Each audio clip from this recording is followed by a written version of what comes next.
La palabra resonó por el patio como el crujido de un hueso, rompiendo el respetuoso silencio del duelo. Indefensa. Eso dijo. Delante de todos, delante de mi familia, de los vecinos que me habían visto envejecer, que me habían visto construir esta casa con mis propias manos. El aire se enrareció, el dolor de perder a mi hijo, ya insoportable, se vio repentinamente atravesado por una humillación fría y cortante. El aroma de las flores del velorio se mezcló con un sabor amargo en la boca, el sabor de la traición. En ese momento ya no era un padre afligido, un anfitrión recibiendo condolencias. Era un acusado, juzgado y sentenciado en la sala de mi propio hogar, por la mujer con la que compartí 50 años de mi vida. El mundo se detuvo, y solo existía esa palabra suspendida en el aire. Me llamo Javier, tengo 72 años, y jamás imaginé que el dolor más profundo no vendría de la muerte de mi único hijo, sino de la boca de mi propia esposa, el día de su funeral. He trabajado como carpintero desde los 15 años, mis manos un mapa de callos y cicatrices, cada marca contando la historia de una viga erigida, un mueble entregado, una promesa cumplida. Construí esta vida, esta familia, con el sudor de mi frente y la fuerza de mis brazos. Creía que el honor de un hombre residía en su palabra y en su capacidad de proveer y proteger, pero allí, en medio del patio que había cimentado con tanto esfuerzo, descubrí que los cimientos de mi existencia, mi dignidad, podían ser demolidos con una sola palabra cruel. Elena, mi esposa, estaba transfigurada por el dolor, pero sus ojos brillaban con una furia ancestral, una amargura que precedió a nuestro duelo. Siempre había resentido la sencillez de nuestra vida, los sueños de grandeza que nunca se materializaron. Para ella mi honestidad era falta de ambición, mi prudencia, un signo de debilidad. Ahora, de una manera retorcida y cruel, su dolor por la pérdida de nuestro hijo se había convertido en un arma que me apuntaba directamente. Necesitaba a alguien a quien culpar por su angustia, y me eligió a mí. En ese momento, no vio al hombre que la había amado, al padre que lloraba a su lado, sino solo el símbolo de todas sus frustraciones acumuladas durante 5 décadas. El silencio que siguió fue más ensordecedor que su grito. Sus primos apartaron la mirada. Sus vecinos, de repente, encontraron sus zapatos sumamente interesantes. Vi la compasión en sus rostros, y era peor que el odio. Me sentí expuesta, despojada de todo, como si me hubieran arrancado la ropa delante de todos. Cada ladrillo de aquella casa, que había puesto con orgullo, ahora parecía parte de un gran teatro montado para mi humillación pública. Mi dolor fue robado, reemplazado por una vergüenza que me quemaba bajo la piel. Era invisible dentro de mi propia historia, un fantasma en la casa que construí para ser el refugio de mi familia. Antes de continuar con esta historia, la más difícil de mi vida, les pido un momento de atención. Por favor, denle a me gusta. Suscríbanse al canal y comenten desde donde la ven. Me encantaría saber qué hora es donde están. Su apoyo, incluso a distancia, es una luz en un momento de gran oscuridad para mí. Saber que alguien me escucha me da la fuerza para seguir adelante y compartir el peso que llevo en el corazón. Su ayuda es crucial para que mi voz no se pierda en el silencio que intentaron imponerme. La casa, que siempre había sido mi orgullo, se convirtió de repente en un lugar extraño y hostil. Todo parecía acusarme. El retrato de nuestra boda en la sala, de ambos tan jóvenes y llenos de esperanza, ahora parecía una mentira. La mesa de la cocina, que había construido con la mejor madera que pude permitirme, donde nuestro hijo hizo sus primeras tareas, ahora parecía la mesa de un tribunal. El aire, cargado con el olor a café y pan dulce traído por los vecinos, me sofocaba. Era una normalidad forzada, una actuación social que ignoraba la herida abierta en el corazón de nuestra familia, una herida que no era solo dolor, sino la crueldad que de él emanaba. Recuerdo el día que compramos este terreno. Era solo un terreno olvidado en el barrio. Elena lo dudaba, diciendo que nunca podríamos construir nada allí. Pero vi las paredes, el techo, el patio donde un día nuestro hijo correría. Vendí la moto que usaba para ir al trabajo, un regalo de mi difunto padre, para dar la entrada. Trabajaba en carpintería durante el día, y por la noche y los fines de semana, construía nuestra casa, ladrillo a ladrillo. Me sangraban las manos, me dolían los músculos, pero cada pared que levantaba era una promesa de seguridad, un testimonio de mi amor y esfuerzo. Esta casa no es solo cemento y ladrillos, está hecha de mi tiempo, mi sudor, mis sacrificios. Nuestro hijo, ay, nuestro muchacho, su rostro sonriente en una fotografía en la estantería parecía mirarme con tristeza. Había sacrificado tanto para que él pudiera estudiar, para que tuviera las oportunidades que yo nunca tuve. No terminó la universidad, pero eso nunca me importó. Lo que importaba era que era un buen hombre, un hombre feliz. Y ahora estaba muerto. Y el dolor de su ausencia fue la plataforma sobre la que mi esposa decidió ejecutar mi honor. Usó nuestro dolor compartido como arma solo contra mí, profanando la memoria de nuestro hijo con su amargura y veneno. La injusticia de ese momento fue abrumadora. Un primo, intentando consolarme, dijo que yo hice todo lo que un padre puede hacer. Fue esa frase la que encendió la mecha de Elena. Su arrebato no fue un acto desconsiderado en el calor del momento. Fue una declaración calculada, la verbalización de un sentimiento que había albergado durante años. Me culpó. Me culpó por la vida que teníamos, por nuestras dificultades económicas, y ahora, irracional y monstruosamente, parecía culparme por la muerte de nuestro hijo, como si la falta de dinero o estatus social, que tanto ansiaba, hubiera sellado de alguna manera el destino del niño. Miré los rostros a mi alrededor buscando un atisbo de compasión, pero solo encontré vergüenza. La gente no sabía qué hacer, qué decir. En nuestra cultura, las palabras de una esposa, sobre todo en un momento de dolor, tienen un peso inmenso. Al llamarme impotente, no solo me insultaba, me definía ante nuestra comunidad, me emasculaba públicamente, me reducía a un completo fracaso como hombre, esposo y padre. Fue una obra maestra de crueldad, ejecutada en el momento en que me sentía más vulnerable, más destrozado, más incapaz de defenderme. Si amas a Jesús y crees en el poder de la dignidad y el honor, suscríbete a nuestro canal. Así no te perderás las próximas revelaciones de este camino, que es una prueba de fe y resiliencia.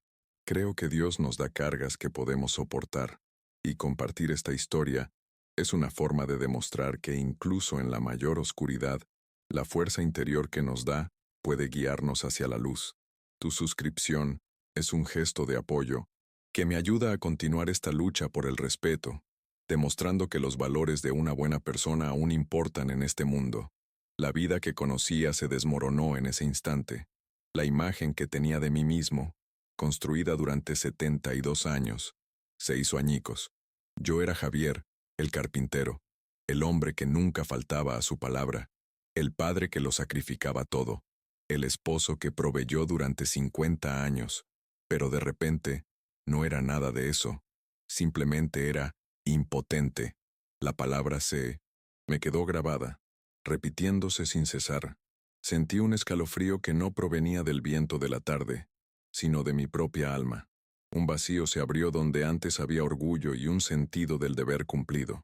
La presencia de mis nietos, hijos de un primo, que una vez me trajeron un rayo de esperanza y continuidad, ahora solo intensificaba mi dolor. ¿Cómo podía mirarlos a los ojos? ¿Qué pensarían de su abuelo, humillado públicamente por su propia esposa? Su inocencia parecía un cruel contraste con la malicia que acababa de presenciar. La familia, que debería haber sido nuestro refugio en momentos de dolor, se había convertido en el epicentro de un terremoto emocional que amenazaba con destruir todo lo que quedaba de mí. La solidaridad de los vecinos ahora me parecía lástima, y yo no quería la lástima de nadie. Empecé a fijarme en los detalles de mi propia casa como si fuera la primera vez. Las pequeñas grietas en la pared que necesitaban arreglo, el grifo de la cocina que goteaba, ligeramente la puerta trasera que crujía. Durante años estos detalles habían sido parte de mi dominio, cosas que mis manos sabían cuidar. Ahora parecían defectos, imperfecciones que confirmaban la acusación de Elena.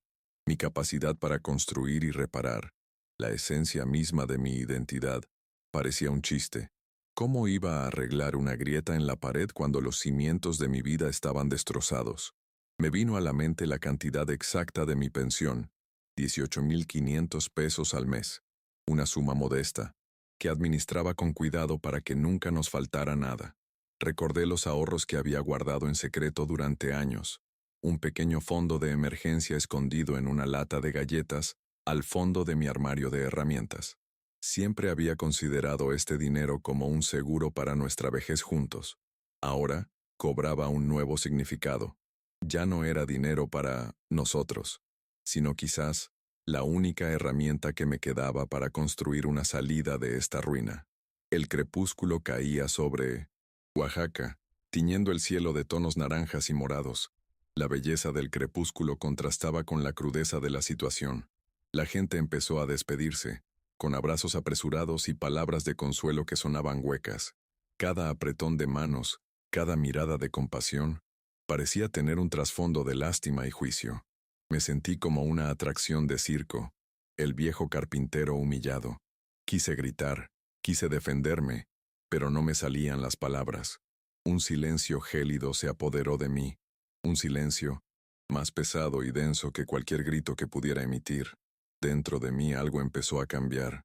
El dolor paralizante dio paso a una claridad fría y aterradora. Comprendí que no era solo una palabra dicha en el calor del momento. Esa palabra fue la clave que desveló la verdad sobre mi matrimonio, sobre cómo me veía la mujer con la que compartía mi vida. No era su pareja, sino su carga. Mi trabajo no era motivo de orgullo, sino de vergüenza. La casa que construí no era un hogar, sino una prisión para sus sueños frustrados, y no permitiría que eso fuera la definición definitiva de mi vida. Mi fuerza nunca residió en mi voz ni en mi dinero. Siempre estuvo en mis manos y en mi dignidad. Creía que el valor de un hombre residía en lo que construía y protegía. Y en ese momento, comprendí que lo único que necesitaba construir y proteger era lo que quedaba de mí. No por venganza ni por ira, sino por supervivencia espiritual. Ya no podía ser los cimientos de una casa que me despreciaba. Ya no podía vivir bajo un techo que ya no me respetaba. Mientras Elena seguía recibiendo condolencias, ahora con las lágrimas de una viuda afligida, una actuación para el resto del público, tomé mi decisión. No hubo debate interno, ninguna vacilación. Era una conclusión tan segura y sólida como el hormigón que sostenía las paredes de esta casa. El camino a seguir se extendía ante mí con brutal simplicidad. El dolor no me había destruido. Al contrario, forjó en mí una nueva e inquebrantable determinación. No sería la víctima de la historia de amargura de Elena. Sería el autor de mi propio capítulo final. No respondí a su acusación. No grité. No la confronté. Cualquier palabra que dijera sería inútil, solo más leña al fuego. En cambio, me levanté lentamente de la silla de mimbre que había reparado yo mismo la semana pasada. Mis movimientos eran pausados, tranquilos. El ruido del patio pareció desvanecerse, y solo podía oír el sonido de mi propia respiración, firme y controlada. Todas las décadas de tragarme pequeñas humillaciones, de ignorar las críticas veladas, de trabajar en silencio para mantener la paz, habían llegado a su fin.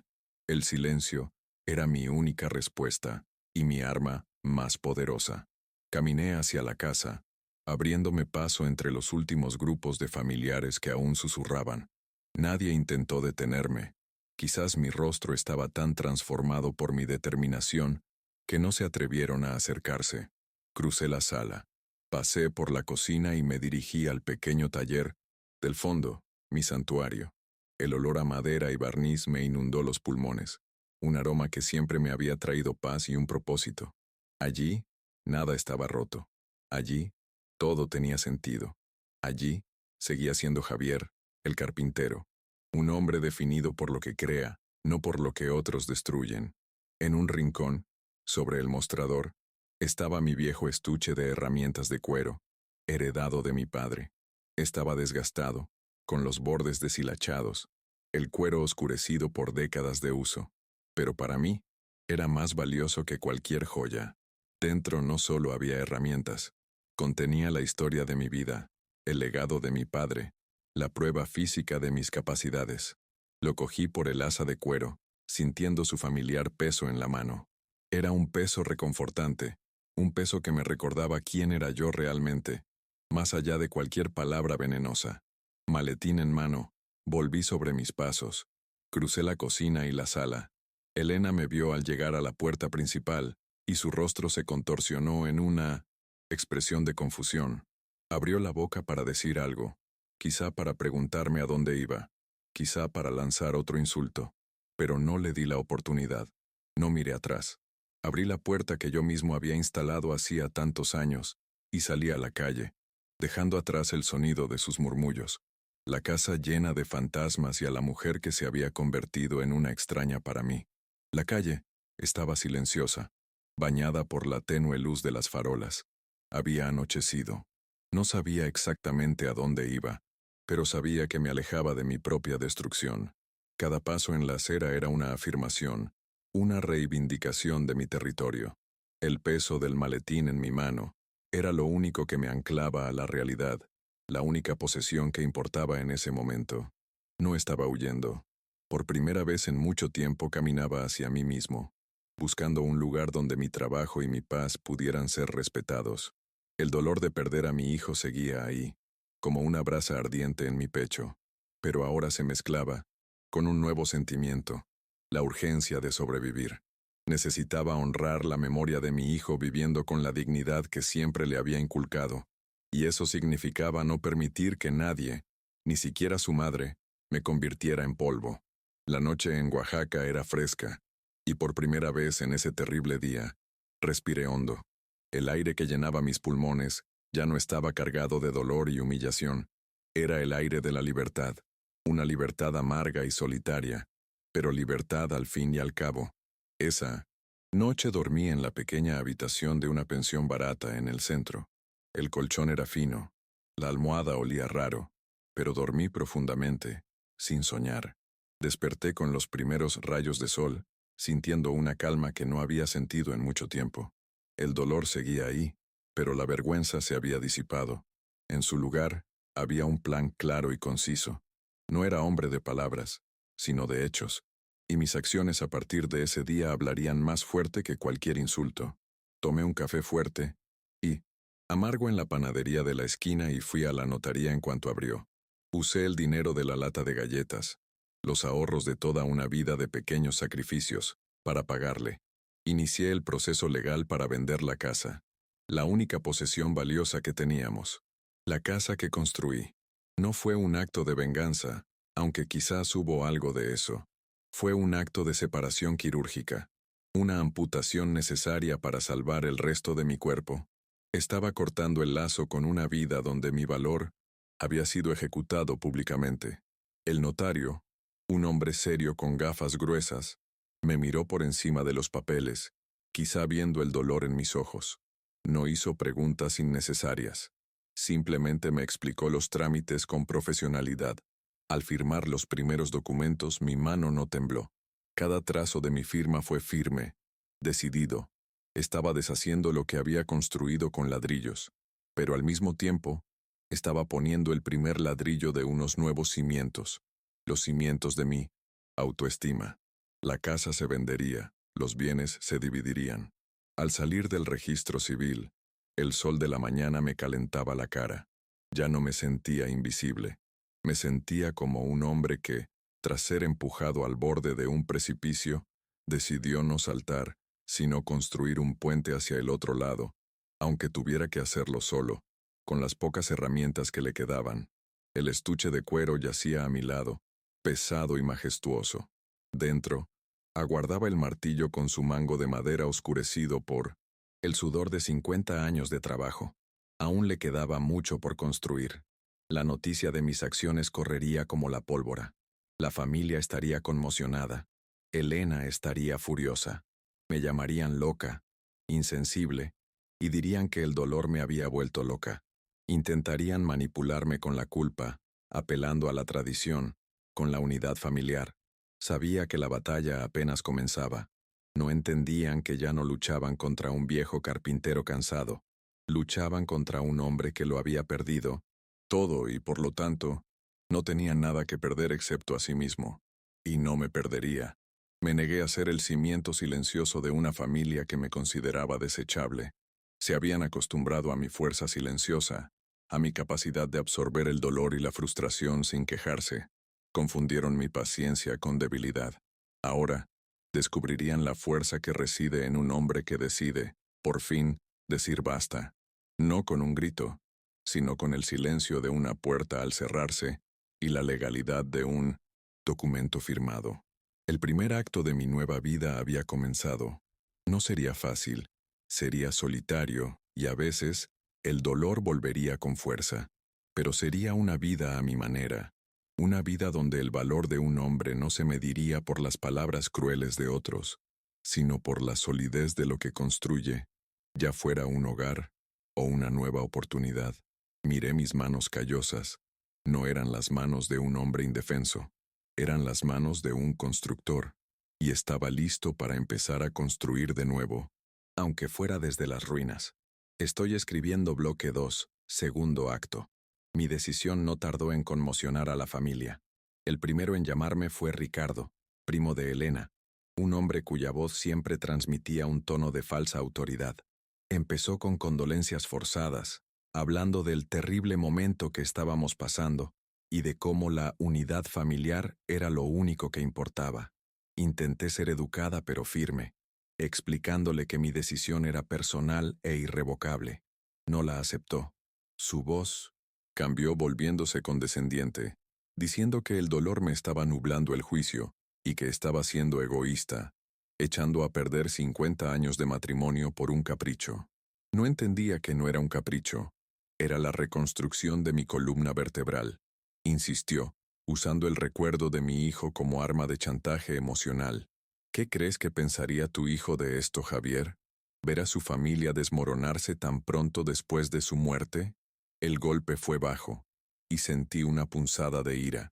Mi hijo, que siempre había sido un chico de buen corazón, jamás querría que viviera un solo día bajo un techo donde mi dignidad fuera pisoteada.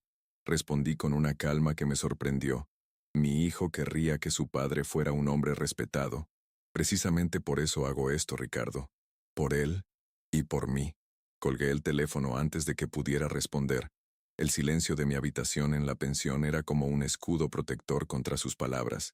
Elena, al darse cuenta de que las súplicas indirectas no funcionarían, inició su propia campaña, una mucho más insidiosa.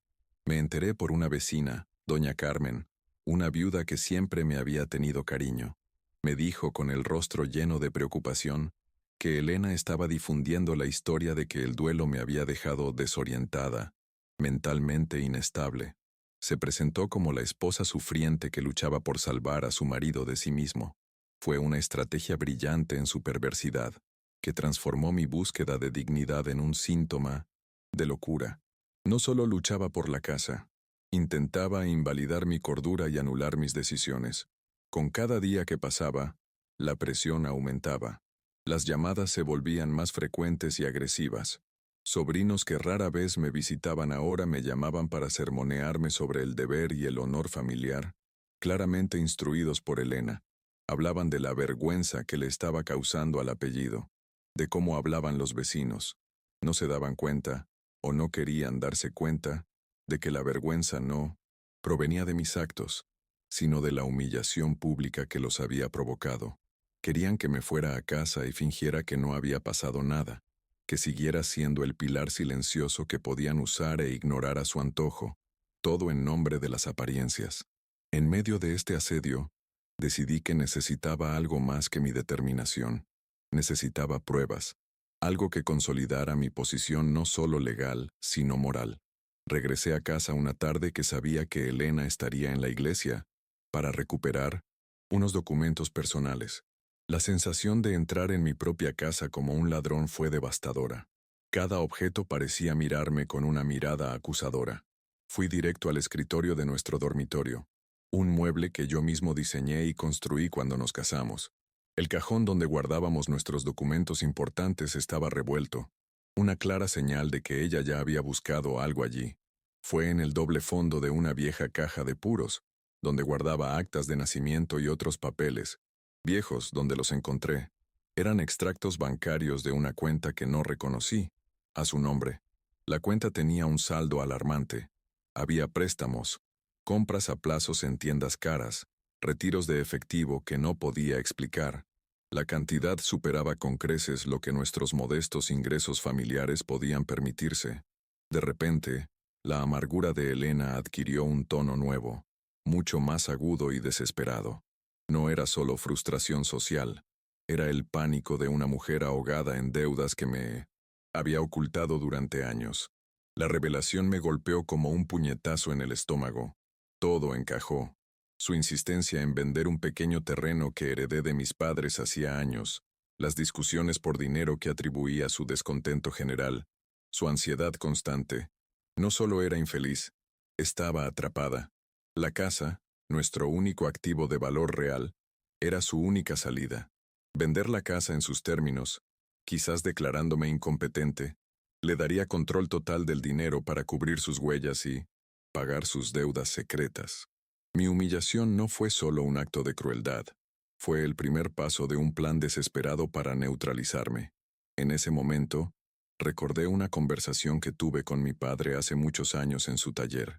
Él, también carpintero, miró mis manos jóvenes y ansiosas y dijo: «Hijo, construir para tu familia es el mayor honor de un hombre, pero nunca olvides guardar un punto de apoyo para ti, un lugar, un secreto, una fuerza que sea solo tuya, porque si un día la casa que construiste se derrumba, es este punto de apoyo el que te salvará de ser aplastado por los escombros».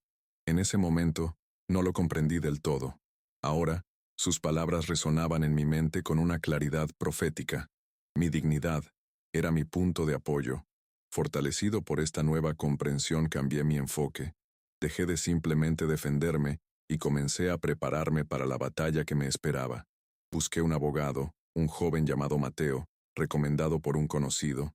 Era joven, pero tenía la mirada y la mente agudas. Le conté toda la historia, desde la humillación en el velorio hasta el descubrimiento de los extractos bancarios. Escuchó pacientemente, sin interrumpir, tomando notas en un bloc de papel amarillento. Por primera vez desde el principio, sentí que alguien estaba de mi lado, no por lástima, sino por justicia. Mateo fue claro y directo. Explicó que el intento de Elena de declararme mentalmente incompetente era una táctica común en disputas de propiedad, pero difícil de probar sin pruebas médicas concretas. Me aconsejó que me sometiera a una evaluación psicológica independiente para elaborar un informe que certificara mi plena capacidad mental, una medida preventiva que desarmaría su principal arma. También me informó sobre mis derechos en la división de bienes y cómo sus deudas secretas podrían influir en el proceso. Salí de su oficina sintiéndome menos como una víctima y más como un soldado preparándose para una guerra justa. La reacción de Elena al contratar a un abogado fue inmediata y furiosa. Me llamó con la voz entrecortada por una rabia apenas contenida. «¿Así que esto es todo, Javier? ¿Vas a poner a desconocidos en medio de nuestro dolor? ¿Exponer nuestras vidas a buitres?» La ironía era palpable. Hablaba de exponerme, cuando me había expuesto frente a toda nuestra comunidad. Me acusó de meter a desconocidos en la contienda, cuando su propio comportamiento había roto cualquier vínculo de confianza que nos unía, convirtiéndonos en desconocidos. Entre nosotros. Estaba perdiendo el control de la narrativa que había creado, y eso la aterrorizaba. La conversación entre nosotros se convirtió en un juego de subtexto. En una de sus llamadas, cambió de táctica, usando un tono suave y lloroso. «Javier, por favor, vuelve a casa, te extraño. La casa está tan vacía sin ti. No era mi intención. Era el dolor, la desesperación, ya sabes cómo es. Pero escuché lo que no se dijo. Vuelve a tu casa. Vuelve a ser mi base silenciosa. Deja atrás esta locura de abogados y derechos para que pueda resolver mis problemas». Respondí con la misma calma de siempre. «Elena, lo que el dolor revela, la sobriedad no lo puede ocultar. Nuestra casa ha estado vacía de respeto durante mucho tiempo. Ahora, solo estará vacía de mí».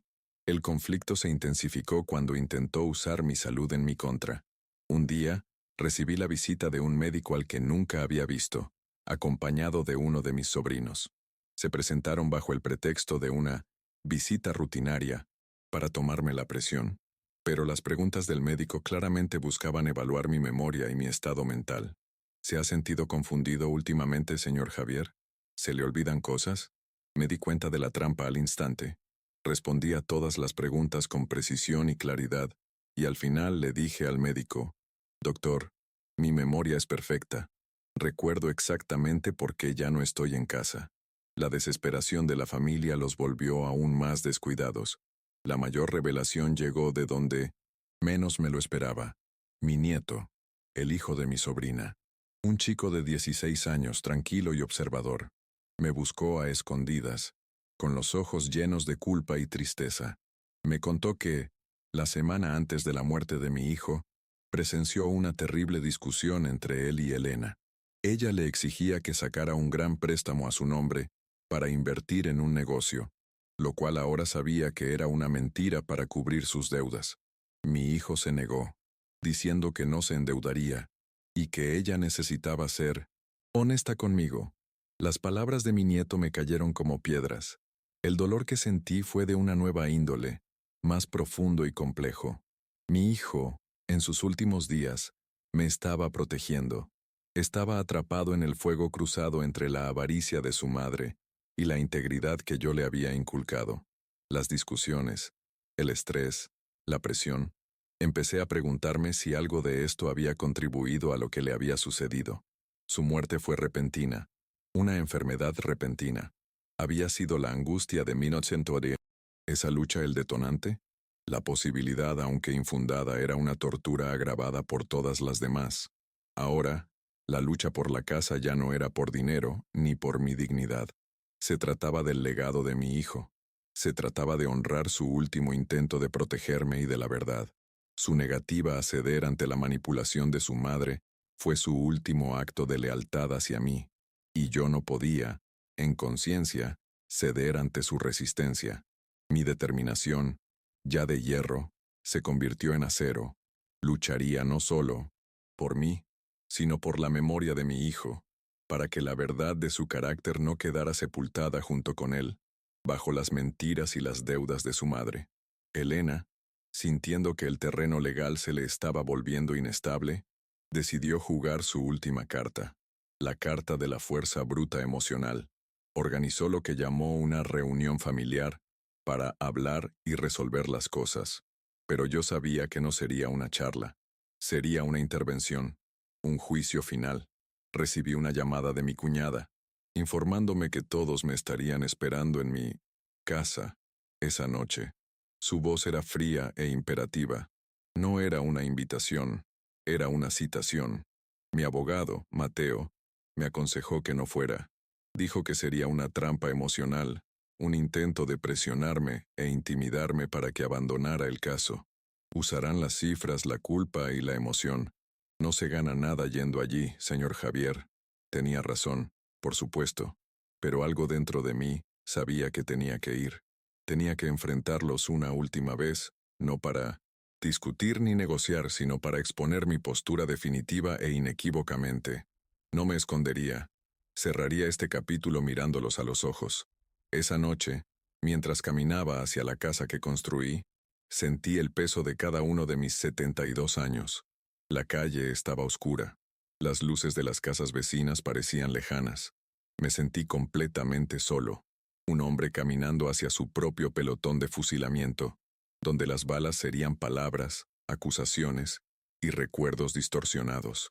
Solo, llevaba conmigo dos cosas: la certeza de mi verdad y la vieja caja de herramientas de mi padre, que había recuperado del taller junto con mis documentos. Era mi único testigo de la defensa. Al acercarme, vi que todas las luces de la casa estaban encendidas. Las ventanas parecían ojos observándome, juzgándome incluso antes de entrar. Podía ver las siluetas de varias personas en la habitación: primos, tíos, sobrinos, todo el clan reunido. Habían transformado mi casa en un tribunal. Respiré hondo, agarrando con fuerza el asa de cuero del maletín. No me temblaban las manos. El corazón me latía con fuerza, pero no era de miedo. Era el pulso de un hombre que, incluso en su momento más vulnerable, estaba a punto de imponer su poder. Abrí la puerta y entré. El silencio se apoderó de mí al instante. Todos los rostros se volvieron hacia mí. Había rostros de lástima, ira y confusión. Y en el centro de la habitación, sentada en un sillón como una reina en su trono, estaba Elena. Tenía los ojos rojos de llorar, pero había un brillo de triunfo en ellos. Creía haber ganado. Creía que, rodeada de toda mi familia, me vería obligada a rendirme.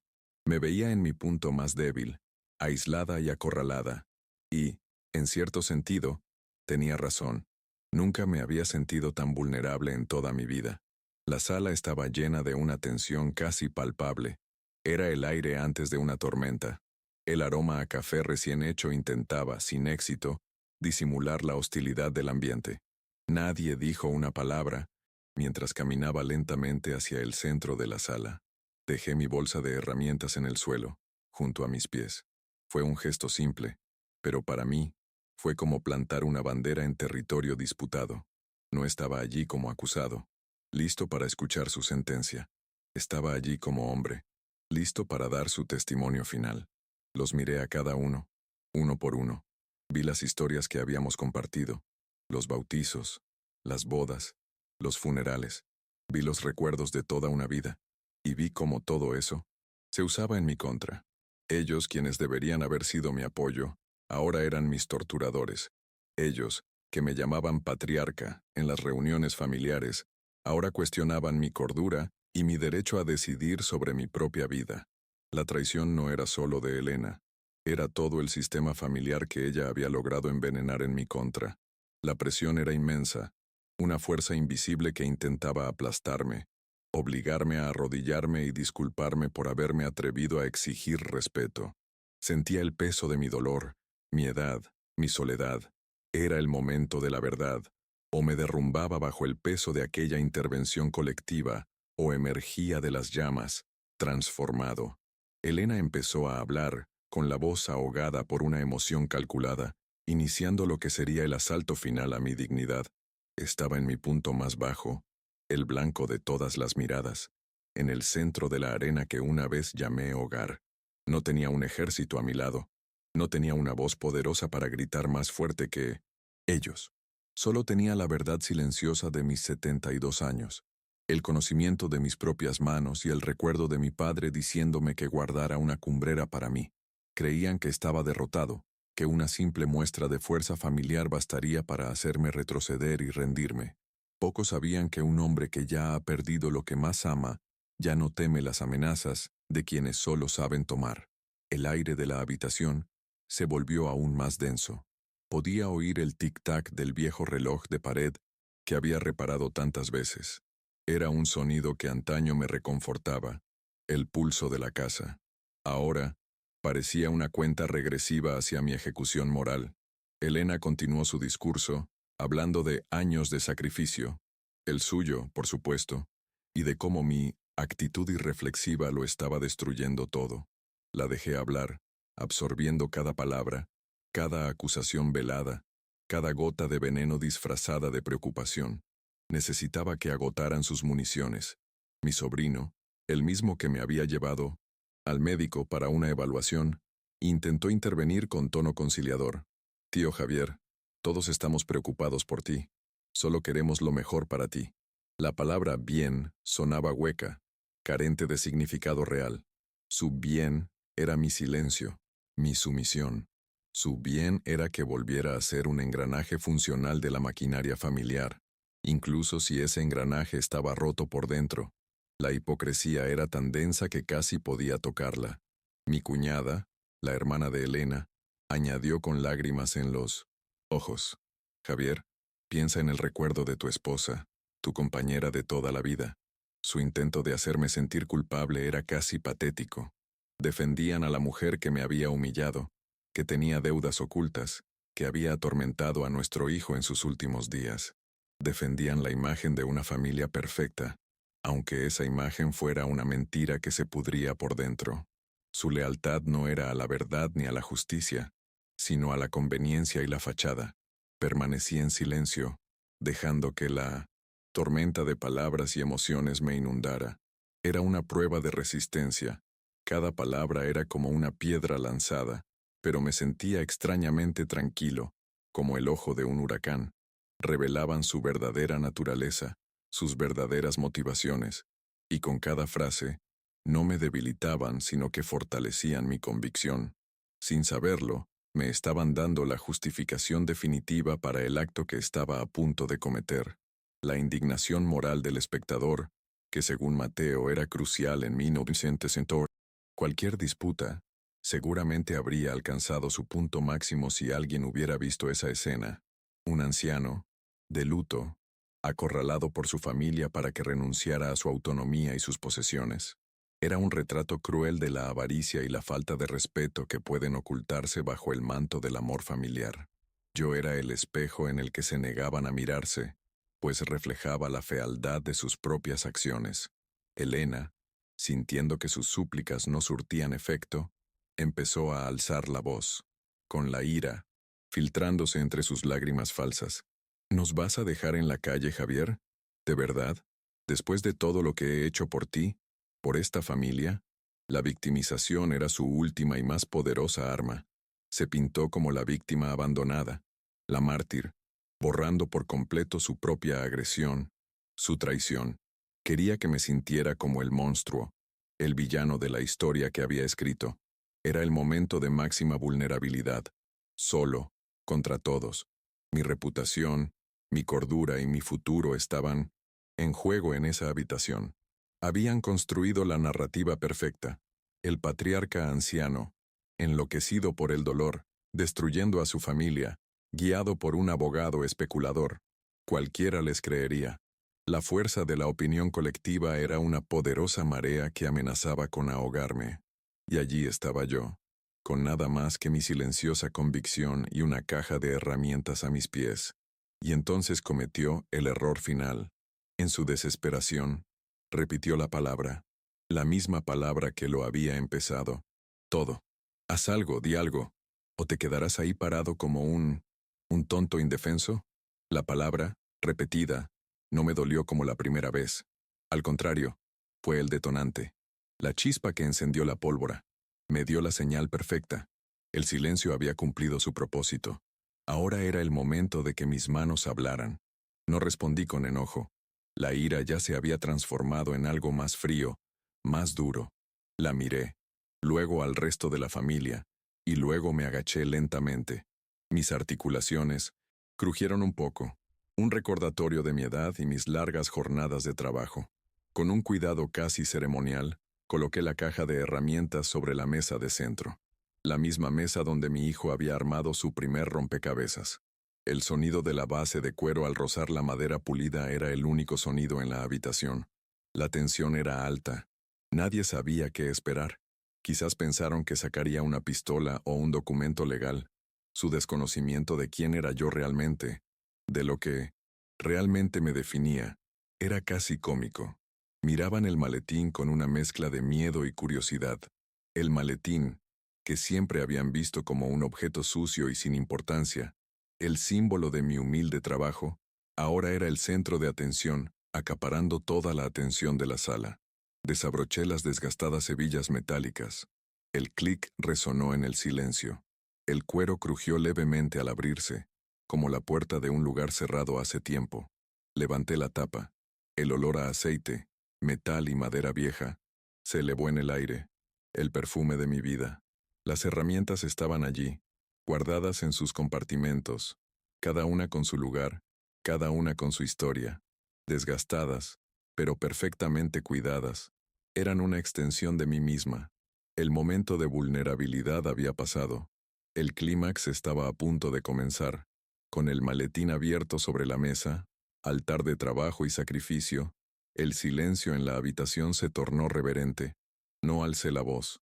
La fuerza de mi verdad no necesitaba volumen. Miré directamente a Elena, y por primera vez, no pudo sostener mi mirada. Me llamaste impotente. Comencé, con una voz extraña, firme como la madera de un roble antiguo. Quizás en cierto modo lo era. Era impotente ante tu creciente amargura, incapaz de llenar el vacío que sentías con cosas que mi honesto trabajo no podía comprar. Era incapaz de hacerte feliz, y ese fue mi gran fracaso como esposo. Dejé que las palabras calaran hondo, una confesión de un fracaso que no era mío, sino mío. Saqué el martillo del estuche. El mango de madera era oscuro, pulido y moldeado por el sudor de 50 años, encajando perfectamente en la palma de mi mano. Lo levanté lentamente. Pero estas manos, continué, levantando la otra mano, la izquierda, callosa y llena de cicatrices. Estas manos nunca han sido impotentes. Con este martillo, con estas manos, clavé cada viga de este techo que te protegía de la lluvia. Coloqué las tablas del suelo donde nuestro hijo aprendió a caminar. Construí los armarios, que guardaban nuestra comida y la cama donde dormimos durante casi 50 años. Cada centímetro de esta casa se compró con el sudor que goteaba de estas manos y el dolor que sentía en esta espalda. Mi mirada recorrió la habitación, deteniéndose en cada sobrino, cada primo. Estas manos impotentes pagaron su educación cuando sus padres no pudieron. Repararon sus techos después de las tormentas sin cobrarles ni un centavo. Construyeron la cuna de sus hijos. Trabajaron incansablemente, no solo por mi familia, sino por todas las suyas, porque creía que eso es lo que hace un hombre. Un hombre construye, un hombre sirve, un hombre protege. Díganme, ¿quién de ustedes puede mirar lo que he construido y, con la conciencia tranquila, repetir la palabra que ella usó para definirme? El desafío flotaba en el aire, y nadie se atrevió a responder. Finalmente, volví la mirada hacia Elena. La ira en su rostro había dado paso a una pálida sorpresa. Dices que soy un hombre impotente, Elena, pero la verdad es que estaba cansado. Cansado de construir para quienes solo saben destruir. Cansado de ser los cimientos de una casa donde el respeto se convirtió en polvo. La casa se venderá, y con mi mitad, construiré un nuevo lugar. Tal vez sea solo una habitación, tal vez un pequeño taller, pero será un lugar donde mi trabajo y mi paz serán respetados, un santuario para mi dignidad, y eso es algo que mi dinero por fin puede comprarme. El silencio que siguió a mi última palabra fue absoluto. Era el silencio de la derrota. La narrativa cuidadosamente construida de Elena se había desintegrado ante la simple y tangible verdad de mis herramientas y mis palabras. Me miró con la boca ligeramente abierta, como si fuera a decir algo, pero no le salieron las palabras. Por primera vez, estaba sin guión, sin armas. No le había gritado, no la había insultado. Simplemente la había obligado a afrontar la verdad de toda una vida de trabajo que había decidido ignorar. La intervención había terminado, pero el resultado fue el contrario de lo que habían planeado. Con la misma calma ceremonial con la que la abrí, cerré la caja de herramientas. El sonido de las hebillas al cerrarse fue como el punto final de una larga y dolorosa frase. La agarré por el asa, sentí el peso familiar y me giré hacia la puerta. Nadie se movió. Nadie intentó detenerme. Permanecieron inmóviles en sus posiciones, testigos silenciosos de la implosión de su propia hipocresía. Al pasar junto a ellos, no sentí ni triunfo, ni rabia, solo una profunda y melancólica liberación. Dejaba atrás más que un hogar. Dejaba atrás la ilusión de una familia que nunca existió como soñé. Al salir por la puerta principal por última vez, no miré atrás. La noche me recibió con su fresco abrazo. El camino de regreso a la pensión fue diferente. Ya no me sentía como un hombre que huía. Me sentía como un hombre que caminaba hacia su futuro, por incierto y solitario que fuera. La batalla en la casa había terminado, y sabía que había ganado. No la casa, ni el dinero. Había ganado la batalla por mi propia alma, y esa era la única victoria que realmente importaba. La guerra legal continuaría, pero la guerra moral había terminado. Al día siguiente, recibí una llamada. Era mi nieto, el chico que me había contado la pelea entre Elena y mi hijo. Su voz era entrecortada, vacilante. Abuelo, lo siento mucho, por todo. Lo que hizo la abuela, lo que todos hicimos, estuvo mal. Eres el hombre más fuerte que conozco. Se llenaron los ojos de lágrimas, las primeras que derramaba, no de dolor, sino de gratitud. En ese momento, supe que no lo había perdido todo. La semilla del honor y la decencia que había plantado había florecido en al menos un corazón de esa familia, y eso me dio una inmensa esperanza. Doña Carmen, mi vecina, también apareció en la puerta de mi pensión esa tarde. Traía una olla pequeña de caldo de pollo, para darte fuerzas, dijo. Sus ojos bondadosos me miraron, y simplemente dijo, hiciste lo que tenías que hacer, Javier. A veces, para salvar un árbol hay que podar las ramas podridas, aunque duelan. El apoyo silencioso de ese joven y esa mujer significó para mí más que cualquier ejército. Eran la prueba de que la comunidad, la verdadera comunidad, no se basa en lazos de sangre, sino en lazos de respeto y comprensión mutua. Mi abogado, Mateo, se alegró de escuchar lo sucedido. Esto lo cambia todo, señor Javier, dijo con un brillo en los ojos. Su confesión pública, el intento de coacción en la intervención, el testimonio de su nieto sobre la presión financiera que soportaba su hijo. La posición de doña Elena es ahora insostenible. Ya no tiene base moral ni legal para impugnar la venta ni su capacidad.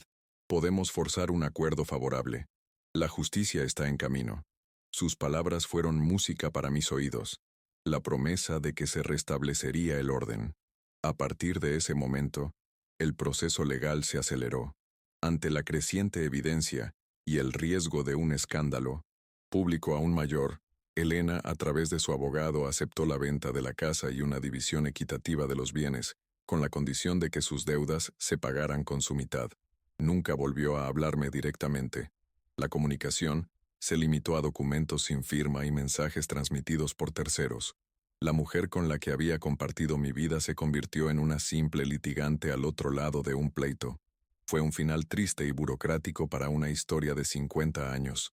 El día que Donnie firmamos la venta final, la vi al otro lado de la sala, en el despacho del abogado. Parecía mayor, encogida. Su altivez había dado paso a un amargo cansancio.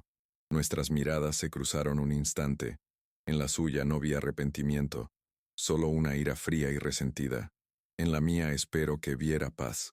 Una paz ganada a un precio terrible, pero paz al fin y al cabo. No intercambiamos ni una palabra. Firmamos los documentos que disolvieron nuestros bienes y, simbólicamente, nuestra vida en común. Y nos fuimos por puertas diferentes. Antes de que la nueva familia se mudara, pedí visitar la casa una última vez, a solas.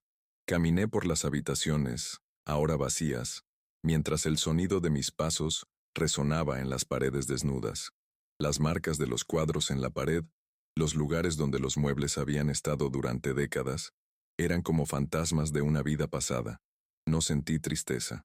La casa, despojada de todo, era solo una estructura de ladrillos y cemento. El hogar, me di cuenta, no estaba en las paredes. Estaba en el respeto, el amor, la dignidad, y me llevaba todo eso conmigo. Me detuve en medio del patio, el lugar de mi mayor humillación y mi mayor punto de inflexión. El sol de la tarde calentaba las piedras. Recordé a mi hijo corriendo allí, riendo. El recuerdo, por primera vez, no me trajo un dolor agudo, sino una dulce melancolía. Honraba su memoria al elegir la dignidad. Cerré los ojos, recé en silencio por él, y luego me di la vuelta, y me alejé, cerrando la puerta tras mirar atrás. Un capítulo se cerraba definitivamente. Con mi parte del dinero, compré un pequeño apartamento en otra ciudad, un lugar sencillo con lo necesario. Estaba cerca de un parque, y las ventanas captaban el sol de la mañana. Era tranquilo, y el silencio ya no era opresivo, sino apacible. Lo primero que hice, incluso antes de comprar una cama decente, fue montar mi pequeño taller en un rincón de la sala. El banco de trabajo, las herramientas organizadas en la pared, mi viejo maletín en un lugar de honor. Este era el nuevo corazón de mi hogar. Poco a poco, se estableció una nueva rutina. Me levantaba temprano, tomaba mi café mientras leía el periódico, y luego me dirigía a mi taller. Empecé a hacer pequeñas reparaciones para los vecinos. Arreglé una silla destartalada, ajusté una puerta que no cerraba bien, Pronto se corrió la voz, y empecé a recibir pequeños encargos. Una estantería, una caja de juguetes, un pequeño banco de jardín. El trabajo me mantenía ocupada y la mente tranquila. No trabajaba por dinero, sino con un propósito. No busqué una nueva familia ni nuevos amores. Mi mundo se volvió pequeño pero profundo. Encontré una nueva forma de comunidad en las pequeñas interacciones de la vida cotidiana. El panadero que me saluda por mi nombre, el vecino que me ofrece un trozo de pastel, los niños que me observan trabajar con curiosidad. Descubrí que la soledad no es lo mismo que estar solo. Estaba solo, pero no me sentía solo. Estaba en paz conmigo mismo, algo que nunca antes había experimentado realmente. Mi nieto me visita cada 2 semanas. Nos sentamos en el pequeño porche, tomamos algo y me cuenta sobre la escuela, sobre sus sueños. No habla mucho del resto de la familia, y yo no pregunto. Él es mi puente hacia el futuro, la prueba de que algo bueno sobrevivió a la ruina. Nuestras conversaciones son sencillas, pero llenas de cariño tácito. En esos momentos, siento que, a pesar de todo, mi vida como patriarca no fue un completo fracaso. A veces, por la noche, el recuerdo de mi hijo vuelve con más fuerza. La añoranza me acompaña constantemente, pero ahora, su recuerdo ya no está manchado por la amargura de aquel terrible día. Recuerdo su sonrisa, el sonido de su risa, su fuerte abrazo. Lo recuerdo como un hombre bueno y leal que intentó hacer lo correcto, y siento que, al luchar por mi honor, también luché por el suyo, y eso me reconforta enormemente. Para mí, la resolución no se trataba de perdón ni reconciliación. Algunas heridas son demasiado profundas para sanar por completo. La resolución se trataba de recuperar mi propia dignidad. Se trataba de demostrarme a mí mismo que mi valor no lo determinaban las opiniones de los demás, sino la integridad de mi trabajo y la fortaleza de mi carácter. Perdí un hogar, perdí a mi esposa, perdí a la familia que conocía, pero en el proceso, me salvé. No sé qué me deparará el futuro. Las consecuencias de mis actos deben de estar aún presentes en la vida de mi antigua familia. Quizás, algún día el odio se convierta en comprensión, o quizás no. Pero eso ya no me preocupa. Ahora me preocupa el presente, el trozo de madera que tengo delante, la siguiente junta por encajar, el siguiente mueble por crear. Mi paz reside en el trabajo silencioso de mis manos. Vendí la casa, dividí el dinero. Nuestras vidas tomaron caminos separados. No me arrepentí y no me arrepiento. Se hizo justicia legal, pero la verdadera justicia, la que importa, fue la que me hice a mí misma. Fue la decisión de levantarme cuando todos esperaban que me quedara abajo. Fue la valentía de derribar un mundo para poder construir un refugio para mi alma. Hoy, el sol de la tarde entra a raudales por la ventana de mi taller, iluminando las partículas de polvo de madera que bailan en el aire. El aroma es a cedro, limpio y potente. Mis manos, aunque más lentas y con las articulaciones doloridas, aún se mueven con la seguridad de toda una vida de práctica. Deslizan un trozo de lija sobre la superficie de una cajita que estoy haciendo para mi nieto, alisando las últimas imperfecciones. El movimiento es rítmico, meditativo, de ida y vuelta, de ida y vuelta. Con cada trazo, la madera se vuelve más lisa, más perfecta. El mundo exterior desaparece. No hay más acusaciones, no hay más dolor, no hay más luto. Solo estoy yo, la madera y la herramienta en mi mano, un creador, en su propio pequeño universo de orden y propósito. Siento que los músculos de mi cara se relajan. Una leve sonrisa se dibuja en mis labios. La primera sonrisa genuina y serena desde la muerte de mi hijo. No es una sonrisa de felicidad exuberante, sino de profunda satisfacción. Es la sonrisa de un hombre que ha estado en el infierno y ha regresado, sin traer consigo nada más que a sí mismo, y que descubre que, finalmente, eso era suficiente. La madera es suave bajo mis dedos, perfecta. El trabajo está hecho. Por hoy. Mañana habrá otro trozo de madera, otra oportunidad para crear algo bueno y duradero. Y eso es suficiente.